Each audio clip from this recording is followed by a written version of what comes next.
যেই জুলাইয়ে আমরা এখন জাতীয়ভাবে উদযাপন করব, আমরা জুলাইয়ের তো 90% ঘটনা আমরা জানি না। কোন মানুষটা কিভাবে ইনপুট দিয়েছে, জীবন দিয়েছে, রক্ত দিয়েছে আজকের এই বাংলাদেশে আনার জন্য, এইটা যখন আমরা উদযাপন করব ঠিক সেই মুহূর্তে একটা বড় জাতীয় সংকটের মধ্যে আমরা এসে পড়েছি। এবং এগুলোকে আমি বরং আরও অনেক কিছুর সাথে কানেক্টিভিটি দেখতে চাই। আপনারা জানেন যে এই জুলাইয়ের মধ্যেই যাতে জুলাইয়ের ঘোষণাপত্র প্রকাশ করা হয়, জুলাই সনদ নিয়ে চূড়ান্ত ঐক্যমত্যে পৌঁছানো যায়।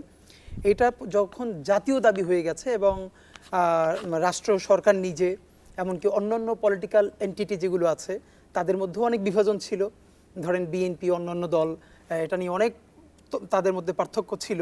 তো অনেকটা সংকুচিত হয়ে হয়ে কাছাকাছি এসেছে, বিএনপি এসেছে, জামাত এসেছে, এনসিপি এসেছে। সরকারও আমরা যতদূর জানি যে চেষ্টা করছে জুলাইয়ের মধ্যে, এবং আমরা বলেছি এটা জুলাইয়ের মধ্যেই হতে হবে, সারা বাংলাদেশের মানুষ এটাই চায়।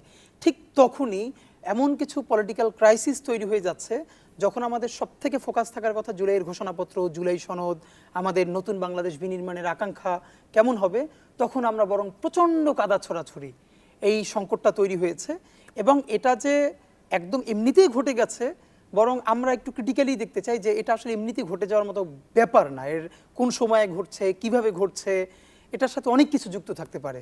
তো এই সংকটটা আসলে আমাদের মনে হয় সবচেয়ে গুরুত্বপূর্ণ।